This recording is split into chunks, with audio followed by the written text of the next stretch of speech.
Gracias por estar en las quintas jornadas de Comedia de Valencia.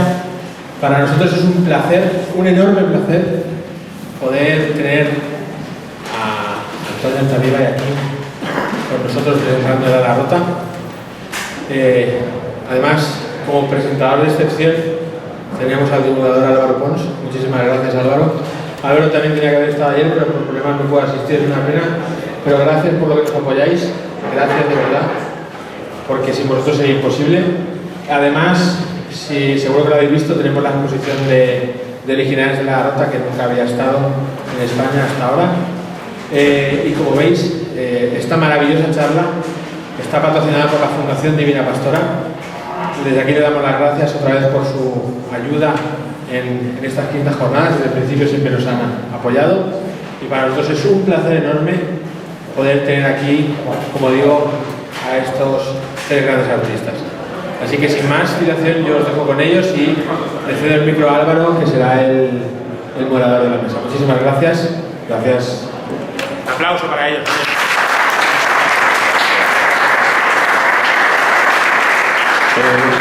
Bueno, muchas gracias a Sobalcó por contar estas jornadas.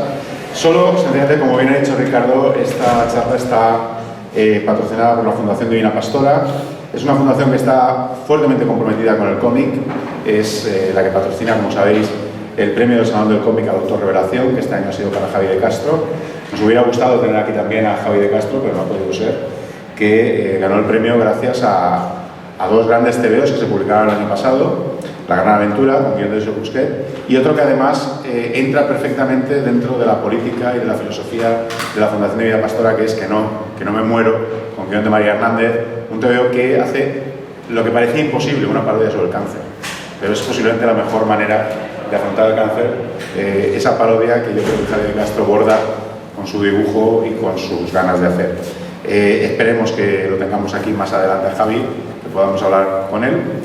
Pero bueno, teníamos que buscar otra charla. Yo creo que hay una charla que era perfecta, y es hablar de La Rota. Sabéis que hace unos años hubo un TVO que, bueno, pues nos sorprendió a todos, que era El arte de volar. El arte de volar fue un shock traumático, porque nadie se esperaba que a estas alturas un TVO pudiera ser tan contundente como El arte de volar. Y de hecho, no solo lo fue, sino que es que además pues ganó el premio nacional. Fue un TVO que, bueno, pues a mucha gente le reivindicó las posibilidades del cómic, a mucha gente le convenció de lo que el cómic podía llegar a ser. Y sus autores fueron Kim y Antonio Altaviva. Recordemos que El arte de volar hablaba pues de la vida del padre de Antonio, que con ella hacía un repaso a la vida de todos los españoles prácticamente durante 4 décadas de historia de España, y también una catarsis personal en un TVO pues, que era muy duro en lo personal y también en sus contenidos. Y bueno, yo creo que después de ese TVO, que estuvo años dando vueltas, se ha publicado en muchísimos países, ha sido un éxito reconocido mundialmente, quedaba seguir haciendo cosas, cada uno por vuestro lado que seguir haciendo cosas, pero resulta que un día, en unas jornadas como estas, en unas jornadas de estilo, te empiezan a preguntar qué pasaba con tu madre, ¿no? Así es, sí. Que eso fue más o menos el origen de La Rota. Sí, sí. Bueno, en primer lugar, buenas tardes. Muchas gracias a todos vosotros por vuestra presencia. Gracias a los organizadores, a la Asociación Divina Pastora. La verdad es que en pocos sitios yo creo que hemos notado este calor y este entusiasmo para... Sobre todo que vengo hoy mismo de Vitoria, donde hacía ni menos de 10 grados, no os lo podéis ni imaginar. He pasado el invierno al verano en unas cuantas horas, ¿no? Pero realmente todos los de la organización de las jornadas han mostrado un gran entusiasmo por tenernos, por exponer. Yo creo que es importante ver el trabajo de Kim tal y como él lo hace. Es de los autores vieja escuela que sigue trabajando sobre... Hecho a mano. hecho a mano, no a máquina, como ya van todos. Y bueno, pues sí, tienes razón, Álvaro. Claro, yo pienso que quizá esa pregunta que me formulan en un foro parecido a este, en una presentación del arte de volar, que es una pregunta en un principio muy sencilla, simplemente ¿y su mamá? ¿No? Después de leer el arte de volar, esa pregunta yo creo que es el detonante de algo que seguramente aunque fuera de manera inconsciente, ya me estaba trabajando, y es que realmente la figura de mi madre, tal y como quedaba retratada en el arte de volar, bueno, no es que dijera nada falso acerca de ella, pero quedaba muy reducida, un papel muy esquemático, muy identificado con la mujer religiosa, beata, conservadora. Y si habéis leído los dos libros, y sobre todo si habéis leído El arte de volar, pues supongo que os habréis dado cuenta de que la vida de mi madre era mucho más que eso, y yo creo que también su propia mentalidad, su manera de afrontar la vida, su manera de afrontar unos años tan difíciles como le tocó vivir, pues merecían la pena un desarrollo algo mayor. Yo lo tengo que reconocer, he sido quizá el primer sorprendido, porque la vida de mi madre, que en un principio podría parecer que, bueno, pues como mujer de la época iba a tener menos recovecos e iba a ser como mucho más transparente y quizá menos significativa desde un punto de vista histórico, pues he ido descubriendo, y lo tengo que decir así, porque mi madre, y aquí empiezo quizá a establecer una generalización a partir de la figura de mi madre, yo creo que en eso se parecía a muchas mujeres de su generación. No contaba gran cosa de lo que había sido su vida, a pesar de que estaba llena de acontecimientos de los que seguramente muchos habríamos hecho toda una novela, incluso hasta una pequeña mitificación de nuestra ¿no? Mi madre, pues bueno, las pocas cosas que contaba las contaba sin hacer grandes aspavientos, sin hacer grandes alardes, ¿no? Y luego había muchas zonas de su existencia que quedaban en la penumbra, por no decir claramente ocultadas, ¿no? He tenido en ese sentido que volver pues a consultar a algunos de los miembros de la familia que quedan todavía vivos, no sus hermanos, pero sí mis primos, los sobrinos de mi madre, sobre todo por parte de mi tío Lorenzo, que era quizá el que atesoraba, o por lo menos era más dado a contar la vida familiar. Y luego pues mi madre también ha servido pues para abrir una rendija, una puerta hacia esa otra España que quizá no quedaba lo suficientemente representada en el arte de volar.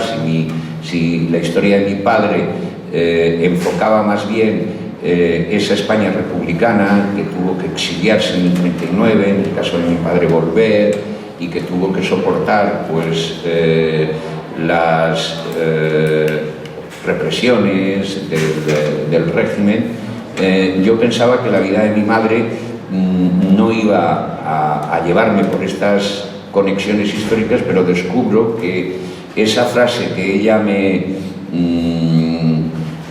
repetía a la hora de hablar del tiempo que estuvo sirviendo, mi madre, como también muchas mujeres de su generación, a los 24 años y procediendo de un pueblo, pues no le queda otra salida, una vez que ya ha terminado de cuidar de toda la familia, que ir a servir a la ciudad.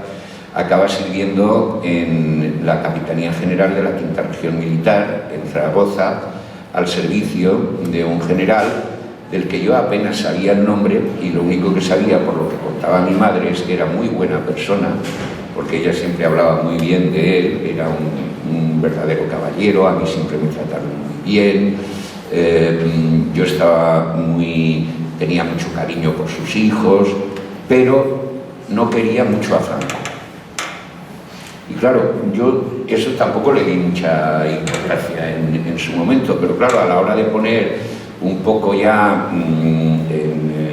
en serio lo que había sido y de hacer un poco el punto de lo que había sido la vida de mi madre, empiezo a buscar, bueno, pues quién era este Juan Bautista Sánchez González, que en los años 40, en los años en los que mi madre estuvo sirviendo en Capitanía General, unos años en los que se supone que el franquismo tiene que presentarse o tenemos la idea de que es más monolítico, más duro, es el franquismo de prietas las filas, ¿no? Esa consigna que algunos de nosotros llegamos a oír de pequeños, pues bueno, eso de que no quisiera mucho a Franco cómo se hacía, cómo ocurrió.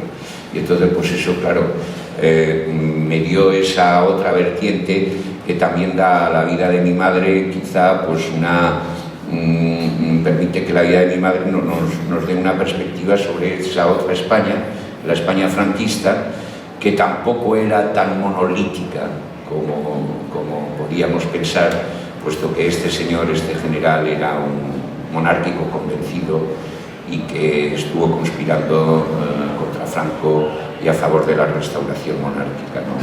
Entonces ese ha sido un poco pues el recorrido que también de manera personal me ha hecho a mí conocer más a mi madre, entenderla mucho mejor y desde luego resituarla en el mapa de los afectos familiares. Yo la tenía un poquitín antes, bueno, pues digamos que en esas cosas que se suelen plantear de a quién quieres más, a papá o a mamá.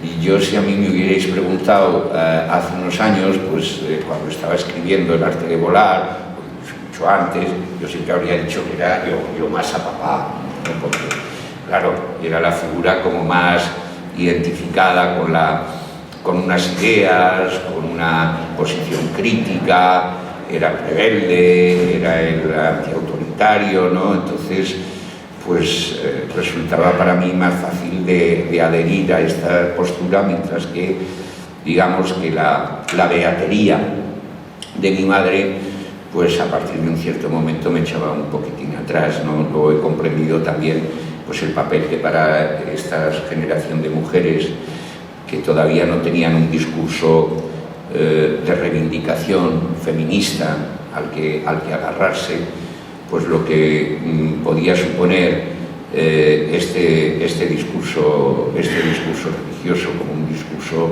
consolador, ¿no? para una generación de mujeres que estaba totalmente sometida y digamos borrada o invisibilizada totalmente, ¿no? Entonces, bueno, como primera... No, si quieres seguir ya, has cogido ya la carrerilla.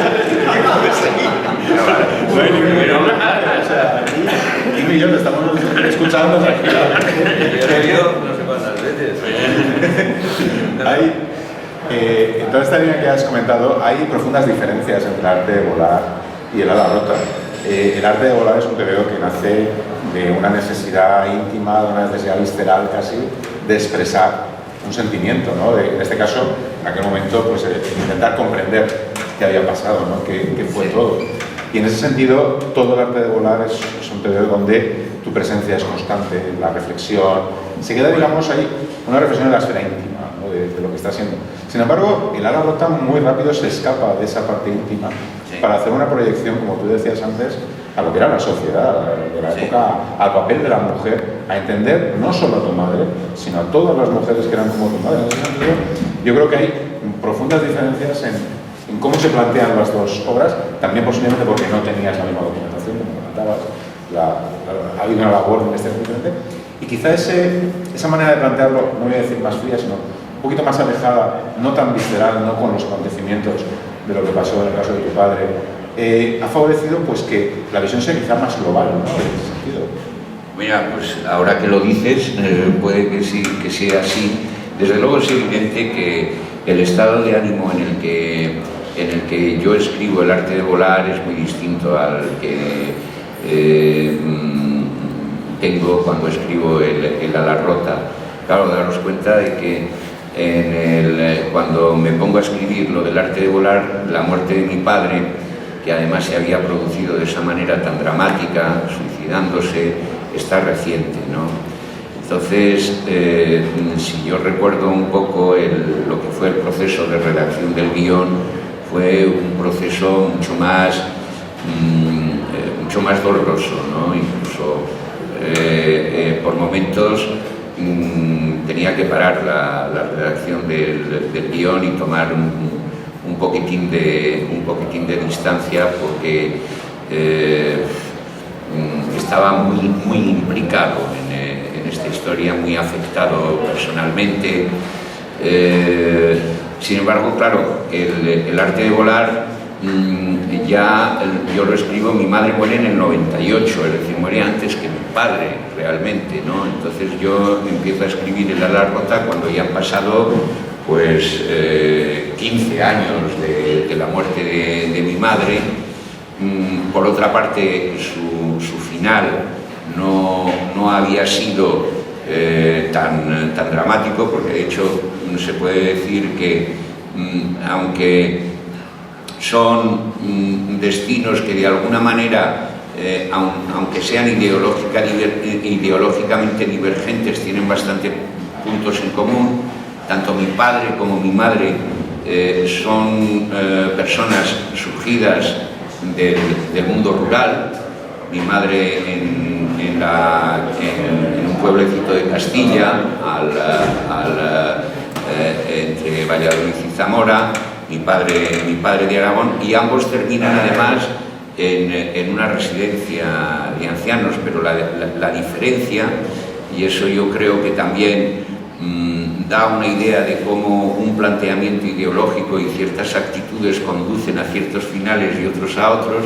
Mi madre, mientras que mi padre vivió los últimos años de su vida en la más negra desesperación y en la depresión, mi madre en los últimos años de su vida yo creo que fue bastante feliz. De hecho, yo creo que fue la época en la que se sintió como más realizada, ¿no?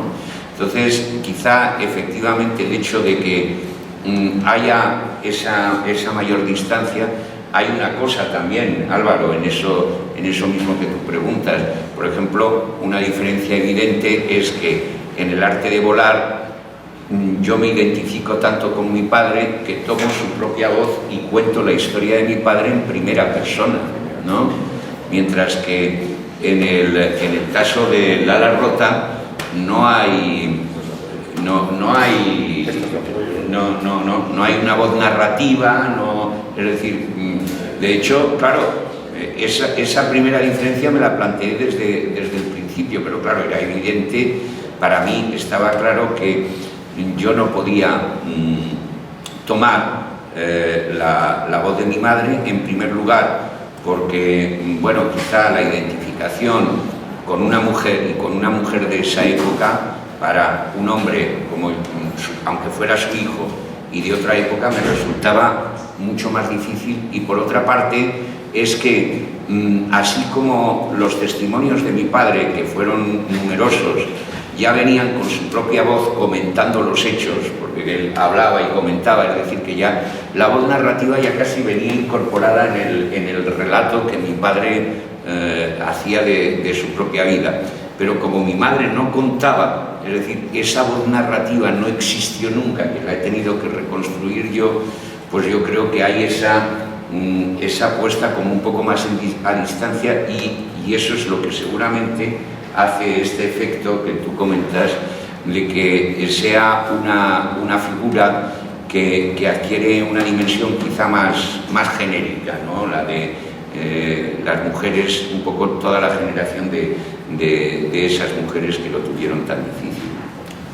Kim, también ha habido muchas diferencias en la parte gráfica, tu trabajo es excelente, como el primero, pero sí que hay diferencias narrativas, selecciones diferentes, sí, como decía él, la falta de una voz narrativa, la paginación es diferente. Habéis optado a diferencias y de hecho también el trabajo ha sido en ese sentido diferente porque en el arte oral estuvisteis 4 años trabajando y aquí ha sido diferente completamente, ¿no?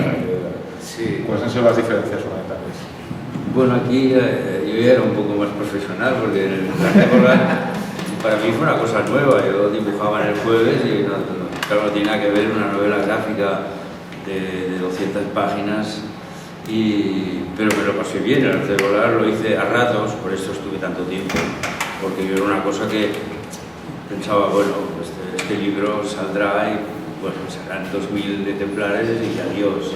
Y desaparecerá. Yo pensaba que sería una cosa así, ¿no? Bueno, cuando salió fui a verlo, me acuerdo a Lemnac, lo había ahí en un rincón puesto, pensé, bueno, ha quedado bien, y tal. Bueno, y luego me iba diciendo, me iba mandando cosas que salían, cosas vuestras, Mira que la crítica tan buena que nos hace Álvaro Pons. Yo decía, pues son no me has mandado el Japón todavía, lo estoy esperando todavía. ¿Qué me decía? Son amigos tuyos, ¿no? No, que oye, que del país no lo conozco de nada y tal. Y bueno, esta fue una sorpresa.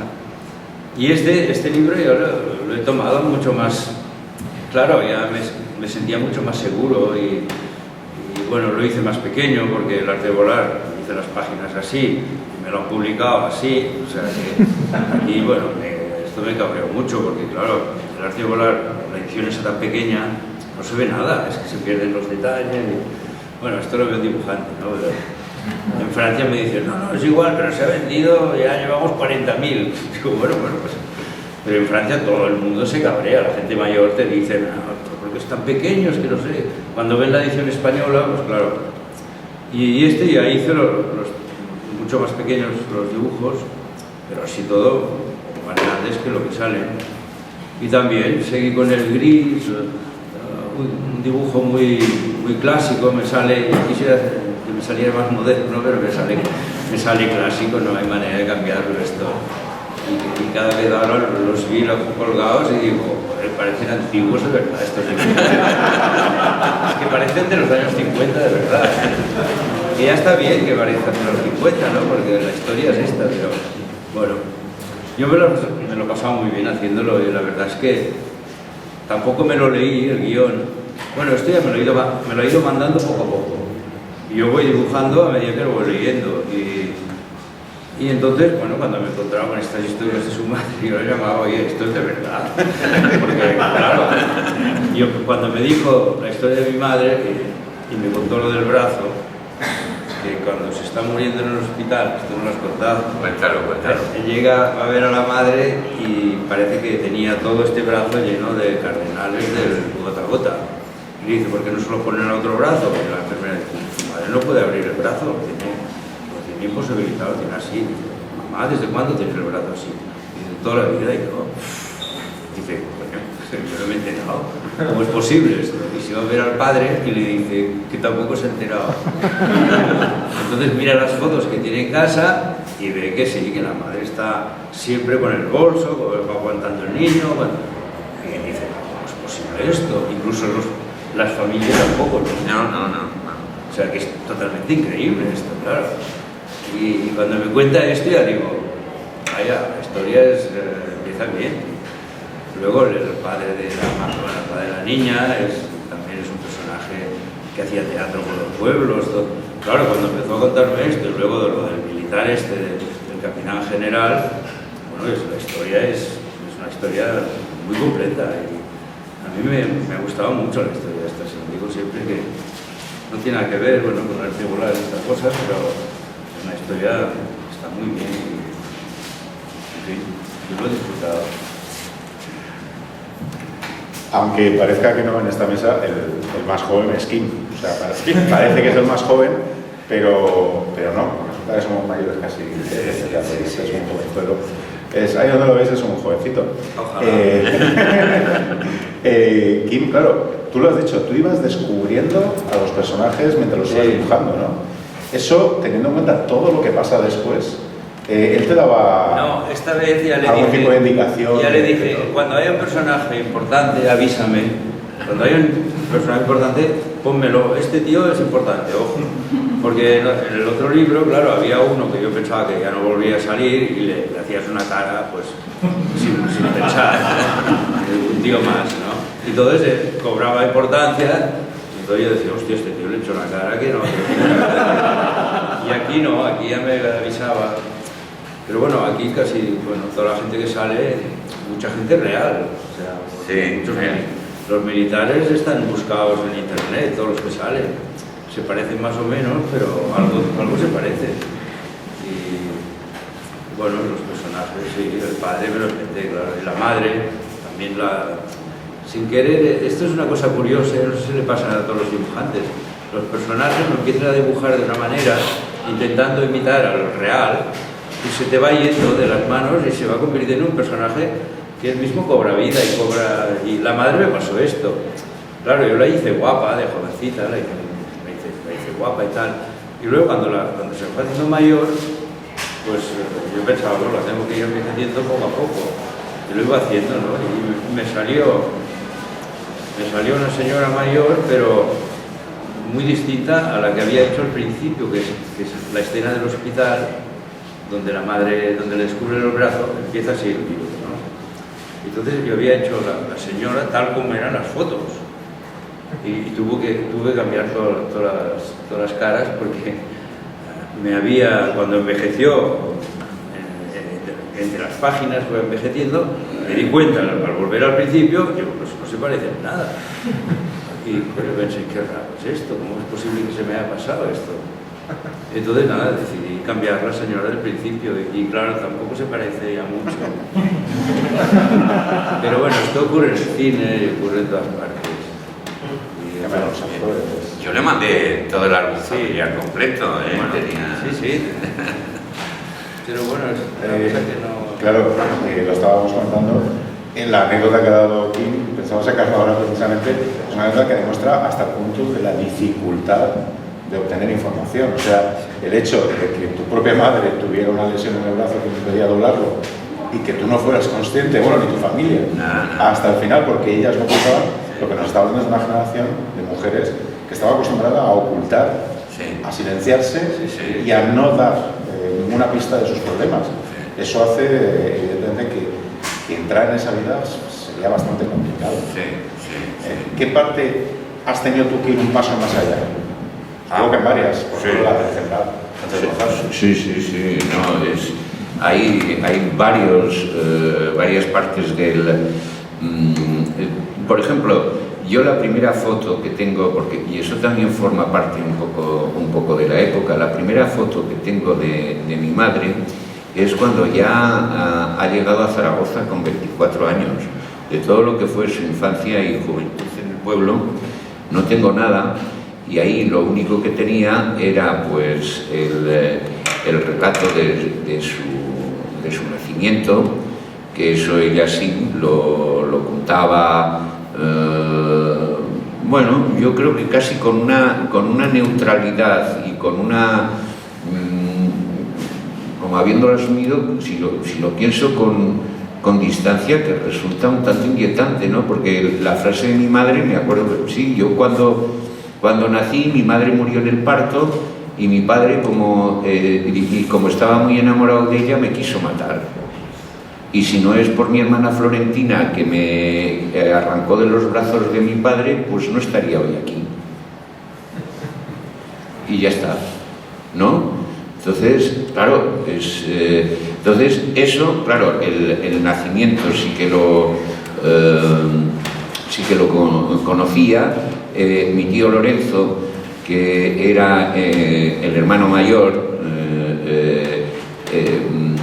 contaba muy muy a menudo nos reuníamos las dos familias prácticamente todos los años, o bien en Valladolid, donde vivía mi tío Lorenzo, o bien en Zaragoza, donde vivíamos nosotros, y mi tío Lorenzo, cada vez que encontraba a mi madre, pues se lanzaba allí a recordar esa infancia y esa juventud en el pueblo, que para él le había marcado mucho. Yo creo que mi tío Lorenzo odiaba a su padre, que era un hombre muy brutal. Yo creo que también tenía otras partes que hacen de él un personaje quizá más aprovechable, ¿no? Pero mi tío Lorenzo veía en él sobre todo eso, en el hombre autoritario, que él tuvo que irse del pueblo por la manera en la que le trataba. Entonces ahí tenía, pues bueno, un surtido de anécdotas bastante interesante, pero ya de entrada, por ejemplo, yo sé que mi madre se quedó a solas con su padre, con ese señor que había intentado matarla, cuando él ya estaba paralítico. Y fueron unos años, desde el 34 hasta el 42, es decir, que fueron bastantes años, que además coincidieron con la guerra civil, en los que mi madre se encuentra a solas en un pueblo de 400, de 500 habitantes, en una intimidad pues que yo deduzco que tenía que ser muy difícil, con un hombre de este temperamento y de este carácter, como decía ella, cruzado en una cama, ¿no? Y bueno, pues todos esos años de los que yo no sé nada, ni siquiera mi tío Lorenzo nos podía ilustrar de esto, claro, yo intento lo que ocurre allí, salvo la entrada esta de los falangistas, que efectivamente sí que tenía noticia por mi madre, todo eso me lo he tenido que inventar a partir de lo que yo digo, bueno, pues teniendo en cuenta la situación, teniendo en cuenta el carácter de los personajes, pues voy a intentar hacer una reconstrucción verosímil. Pero si os digo la verdad, y que esto no salga de aquí, vamos a decir, yo ni siquiera estoy seguro de que la lesión del brazo de mi madre se produjera, como aparece en el libro, en el momento del nacimiento. Yo ahí he hecho no lo sé, mi madre me dijo que eso lo tenía desde siempre y yo no le saqué nada más.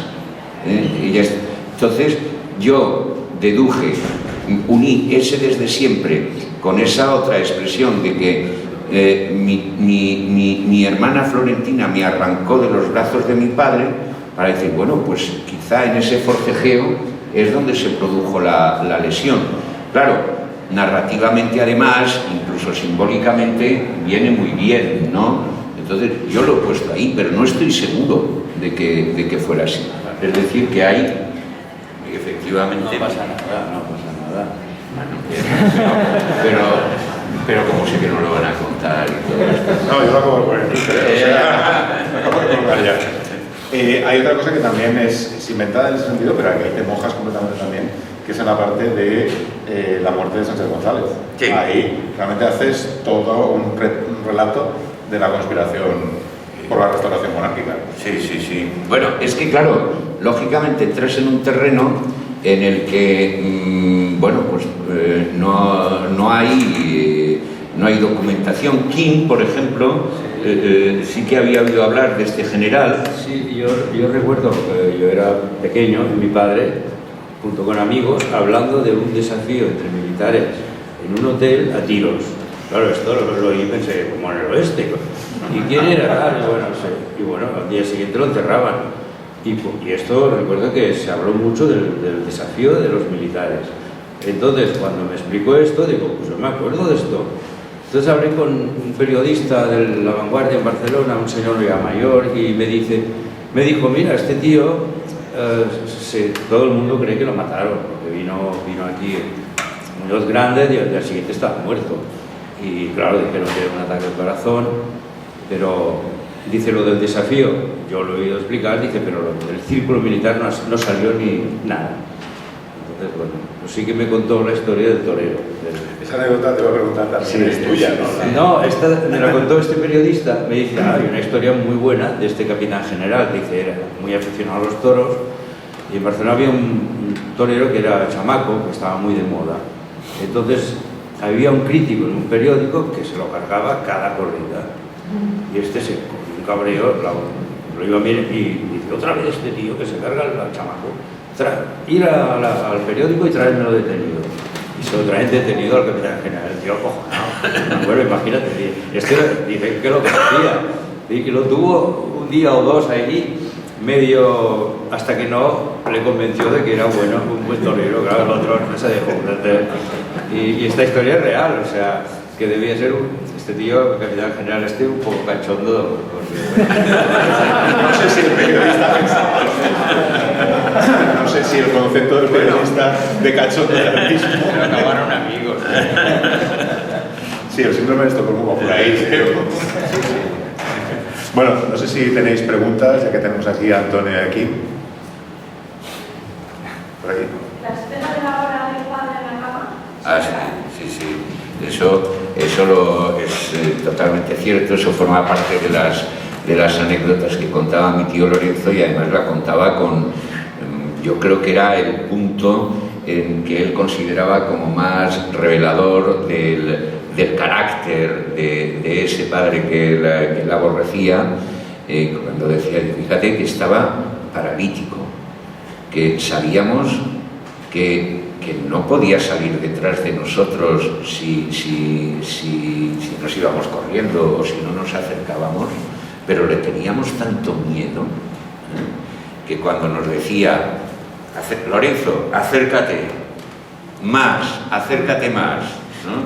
Entonces, claro, tú ya sabías que era porque te iba a dar, además igual, pues porque estaba borracho, porque le había entrado la neura, no porque no había ningún motivo especial, no es que hubieran hecho nada, sino que de pronto decía, ven aquí, ven, y ibas, y lo único que hacían era pues intentar protegerse un poco, pero el golpe les caía. Eso La tenía escondida, ¿no? Sí, la tenía ahí, la vara en la cama, entonces acércate y ¡zas! ¿Tenéis más preguntas? Hay pocas preguntas. Si toca el abuelo o la abuela. Ahora Antonio toca el abuelo, la abuela. Me bromeaba hace unas semanas que estábamos con Miguel Anxo Prado en el Salón de Barcelona. Decía, joder, tío, lo tuyo no tiene mérito con esa familia. Es que claro, así joder, los demás devanándonos esto para inventar historias, pero tú ya con esa familia... Bueno, es que realmente es solo la historia de yendo por los pueblos con ese teatro que haga de por sí para otra historia. Sí. No, de momento ya éramos una familia, yo soy hijo único, ni siquiera tengo un hermano, una hermana o algo, no he tenido hijos tampoco, entonces la única cosa que quedaría por contar sería yo mismo. Ya se lo he dicho, pero yo ya me confesé asesino en un libro, hasta lo más inconfesable, ¿no? No sé. Es que yo creo que esto es mutuo, esta declaración de amor que le voy a hacer aquí en este momento. Nos lo pasamos muy bien trabajando juntos. Yo creo que... somos estas parejas separadas que se llaman y que funcionan siempre, porque cuando están juntos, malo. Efectivamente. No, y es muy probable que sí, que hagamos, ahora acaba de salir lo de la rota y todo esto, pero, hombre, aunque no tenga un vínculo familiar, voy a atreverme a inventar una historia que no sea la de la familia, pero que tenga también todo bueno, pues yo creo que a King también le gusta un poco esa escenografía un poco de época, ¿no? Que todo el trabajo que él hace también, pues de reconstrucción de atmósferas, de documentación y de todo eso, alguna historia que tenga ese tipo de ambiente, yo creo que sí que nos la plantearemos. No si sé, quieres. Sí, bueno, siempre se hace el estrecho. No, pero ahora está con uno de Madrid haciendo cosas, o sea. Siempre, has visto que siempre me lo los celos, porque es más joven. No la juventud. De todas maneras, claro, mejor. De todas maneras, claro, el reto era importante, porque después del éxito del arte de volar, la rota, claro, teníais esa losa encima, ¿no? Sí. Y luego cuando ya el libro lo ves, yo recuerdo la primera vez que me dijiste es que voy a hacer un libro sobre mi madre, y dices, vaya. Bueno, poco original, ¿no? A mí pero luego, cuando me lo dije me quedé bastante sorprendido. He pensado hacer un libro sobre mi madre. Y dije, pero ¿cómo? Está bien. Ahí, bueno, no sé, y me contó lo del brazo. Y digo, hostia, está bien. Y luego me contó lo del teatro y lo de la vara. Y dije, ya puedes empezar. No me contó nada del militar, bueno, que No, es que eso ya fue surgiendo, ¿no? lo que pasa es que, claro, después del éxito de la publicación en muchos países, Sí. el arte de volar está en Corea. Sí. ¿El ala rota qué recepción está teniendo ahora en este momento? Bueno, yo creo que aquí en España desde luego muy buena, sí. pero fuera también está teniendo esa recepción. Sí. Bueno, de momento, claro, el libro, daros cuenta que ha salido hace 2 o 3 meses, ¿no? Me parece. Salió unas semanas antes en Francia, donde está funcionando muy bien. Ya han agotado la segunda reimpresión en un correo que me manda. Sí. Y bueno, eso supone, sí, que son ya unos cuantos ejemplares vendidos y desde luego está teniendo muy buena prensa, muy buenas críticas. Ya se ha vendido también en Portugal, por ejemplo, ya se ha vendido. Y yo creo que en Corea, que ya quedaron enganchados con la historia de mi padre, también lo tienen ya prácticamente cerrado la venta del libro, ¿no? Entonces, pero sí es cierto, yo lo tengo que reconocer, que yo vi el trabajo, incluso me llamó King, eso no lo ha contado, pero me llamó King para decirme un día, ¿sabes que he leído el libro? Cuando lo acabé de dibujar, lo cogí y me lo leí todo seguido, ¿no? Y le dije, lo llamé y le dije, ¿se oyó, no? Sí. Después de leer el libro, le dije, oye, hay un momento que casi he llorado.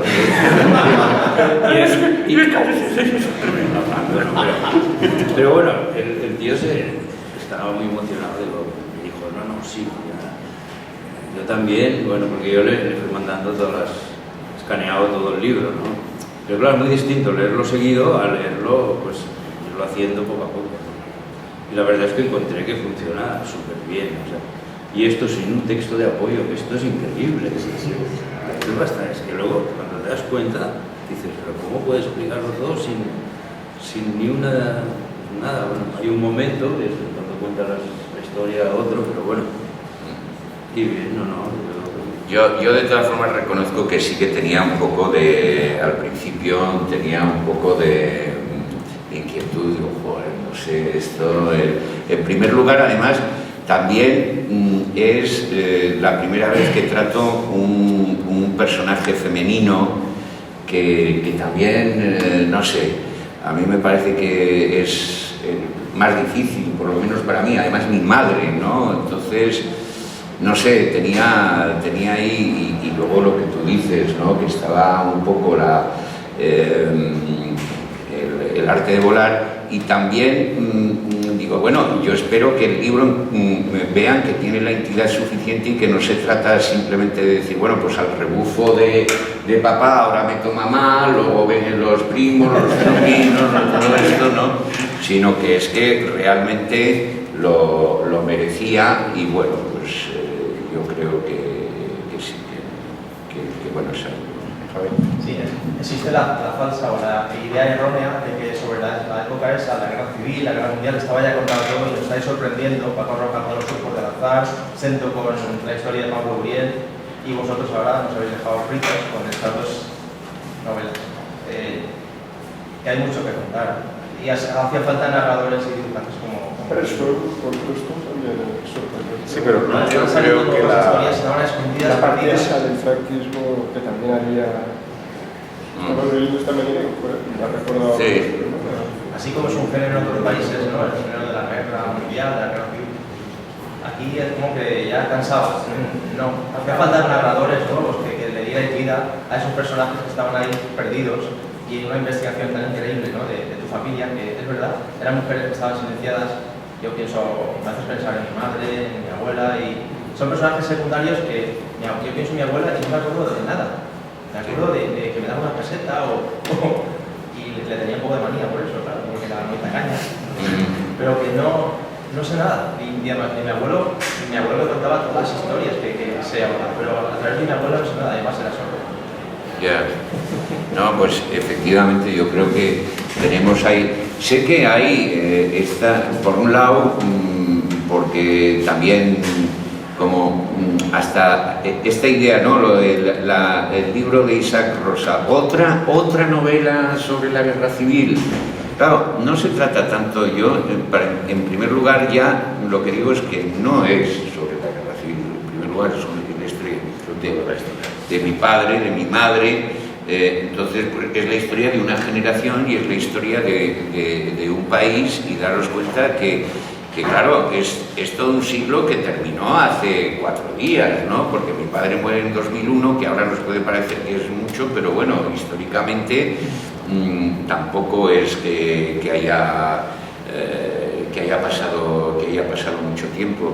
Y yo creo que, a diferencia de otros países, donde efectivamente yo creo que hacen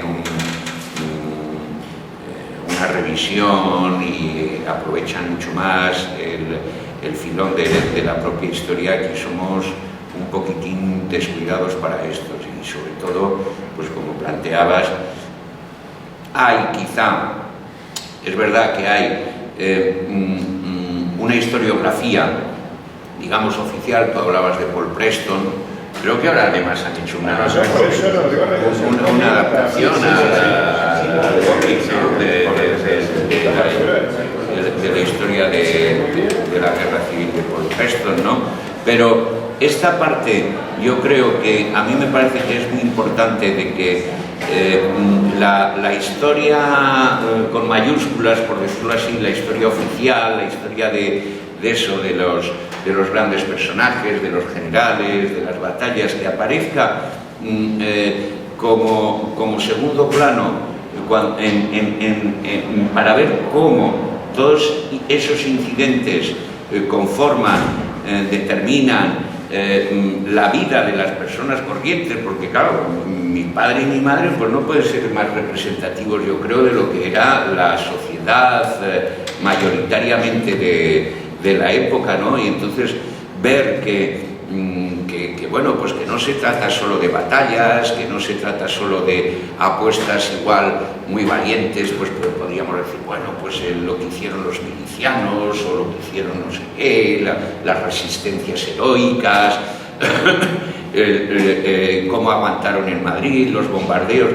No, descender un poquitín más a este nivel cotidiano, y yo estoy convencido de que si tu abuela hubiera tenido la ocasión de contar, o si se le hubiera sacado un poquitín más, pues date cuenta, son las mujeres que en esos tiempos tan difíciles es que había toda una trastienda que no era el frente, que era el hogar, que era la familia, en tiempos de mucha pobreza, donde no había ni siquiera para comer, eran estas mujeres las que se las arreglaban.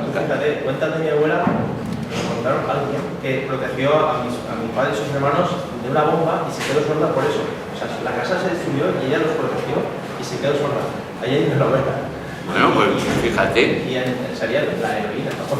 Claro, fíjate, o sea que hay cosas de estas, yo creo que hay todo un filón, y me da a mí la impresión de que, aunque ahora precisamente se va a conmemorar, va a hacer 80 años del comienzo de la guerra civil, del sublevamiento, de la sublevación militar,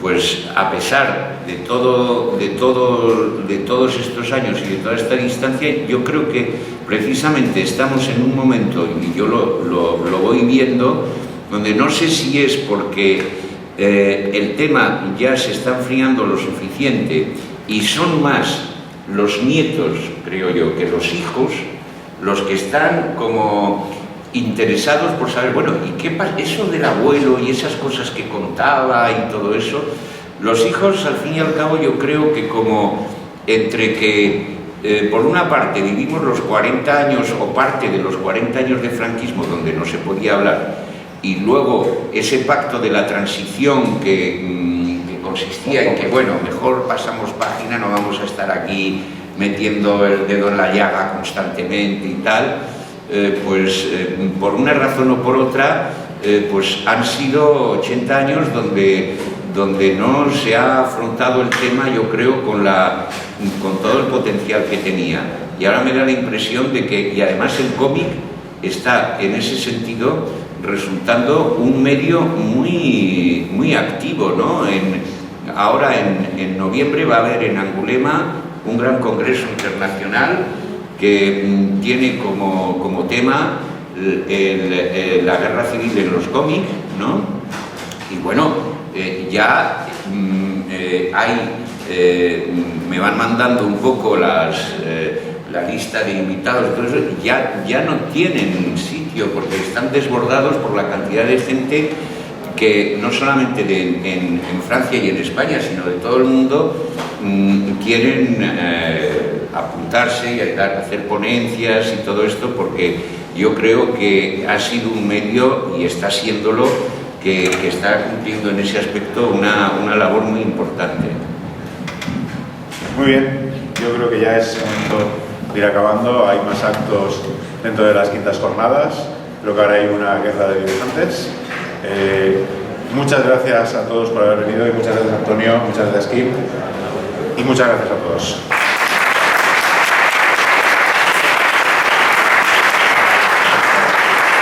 Ahora, y mientras arriba, como imagino que todos que os firme algo, los vamos a llevar a la zona de firmas, porque aquí vamos a hacer la siguiente actividad, que es la lucha de dibujantes, ¿de acuerdo? Entonces, iros para allá, y nos vamos nosotros. De acuerdo.